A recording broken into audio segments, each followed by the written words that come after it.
Blue lights flashing, private convoys moving like the police. A hidden camera at a scrapyard. When the public thinks the police are protecting us, what if they are the ones operating outside the law?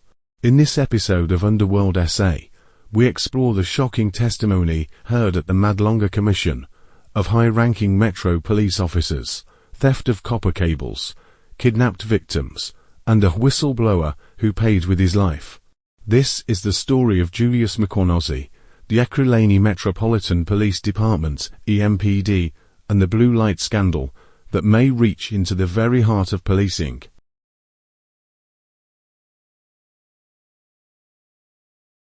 How does a private businessman get police blue lights? The law is clear. Under the National Road Traffic Act, blue lights are reserved for official law enforcement vehicles. Yet the Commission heard how multiple vehicles belonging to private security firms, linked to businessman Vusimuzi at Matlala, were registered under the municipality and fitted with blue lights, allegedly authorized by Mkhwanazi. Retired EMPD Deputy Commissioner Revo Spies testified that the arrangement began in 2021 with memorandums of understanding between the city and Matlala's firm. Private vehicles became disguised as enforcement vehicles. That's as if we outsource law enforcement to a private company, Spies told the Commission. Then came the CCTV footage. In Myaton, outside EMPD jurisdiction, cameras captured a workshop where copper cables were being stolen, allegedly by vehicles affiliated with the EMPD and led by Mkhwanazi himself. Spies testified that an unmarked EMPD vehicle, a civilian accomplice and officers entered the site, took copper cables, then attempted to destroy the recorded evidence. The informant, Yoku Hanekom, provided the footage and was murdered shortly after. Is this the vehicle that you said was Stolz's? It's Stolz's official vehicle that's been assigned to her.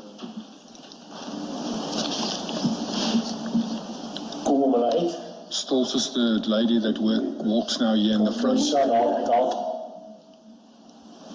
Sorry, please say that again. Stolz, the lady walking towards Willem now, is Grisha Lee Stolz. Then a member of the EMPD. She was a member of the EMPD till she resigned. Okay. And then the individual with his back to us is the one I assume is Willem, because they speak about him and that he's the one being accosted on the premises. Okay. I was hoping, Commissioner, that you would not identify the occupants of the property. Sorry. Because in your statement you mentioned that the whistleblower that provided you the tape was killed shortly after these officers were granted bail.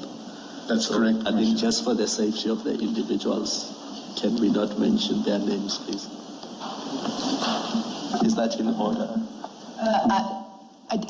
Commissioner Khumalo is pointing out, and I think you had indicated at the start of your testimony in respect of this matter, that the complainant expressed that he doesn't have a trust of the police and didn't want to engage.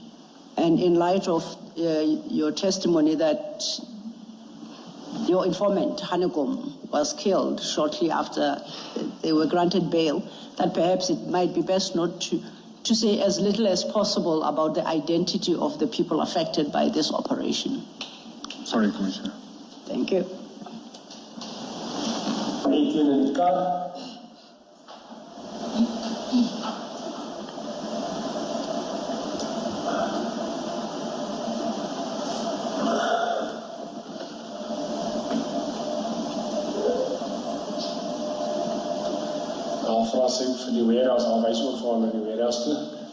She asked where's the warehouse, and then the person showed her towards where the warehouse is.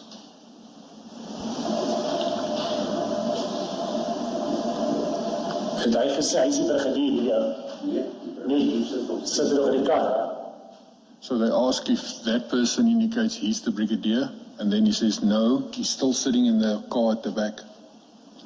Now, coming in from the direction of the gate towards the camera, I think it's yet another person who seems to have a light-colored top. Is that an EMPD member or another civilian, or you don't know? That's also an EMPD member. Okay. Just in civilian clothes. That one on the right-hand side Yes. is an EMPD member in civilian clothes. Okay. Sy het vergedeel hier. Nee, sit nog in die kar. Okay, so hulle was dan, en nou kyk, al klim net hier in die kar uit.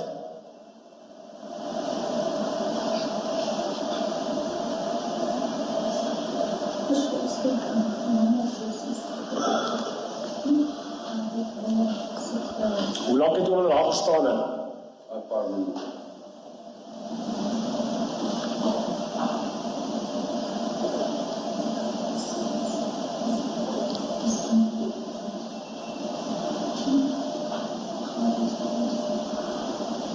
Today they speak to the passenger in the back of the car. So Kershaw went to the passenger door at the back and she opened it, and the driver in the orange shirt, he climbed out and opened the door for her. And now Kershaw is speaking to the person in the back of the car, which when he climbs out, we can immediately recognize him, but it's Brigadier Mkonasi. Now, the driver in the orange top that you just referenced, He's also a member. also a member of the MPD, thank you. And have you been able to identify this vehicle, who it's allocated to? The second vehicle is one. also it's allocated to the specialized services, but we can identify them. Who the driver was? Yes. Thank you.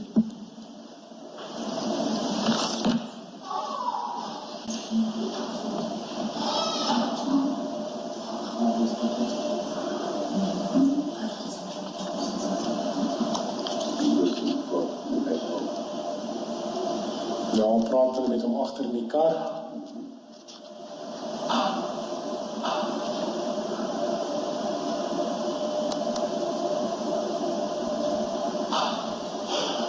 So hulle was 3 in die kar. So the person that now climbed, you can see from the head and the side profile that we know him it's Brigadier Mkonasi. Okay.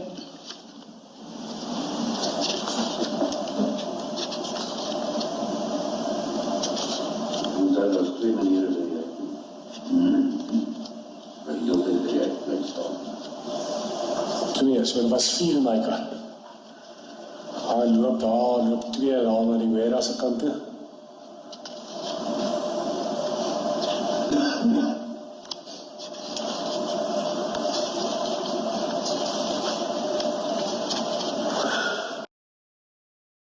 According to the Commission, the EMPD had no legal power for this operation.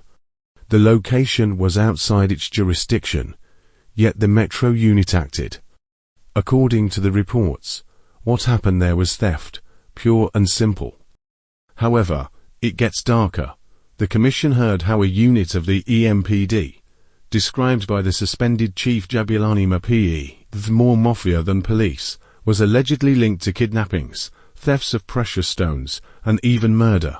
One case, officers pulled into a Benoni supermarket, allegedly confiscated 29,000 rands worth of cigarettes, kidnapped the store manager, and later claimed the goods were abandoned in the veldt. A Brakpan man's body was found in a river, the same officers allegedly involved. The Commission's report, even as these allegations mount, some of the accused remain on duty. 2 officers remain on duty despite murder, kidnapping charges, 1 outlet reported. And why does this matter?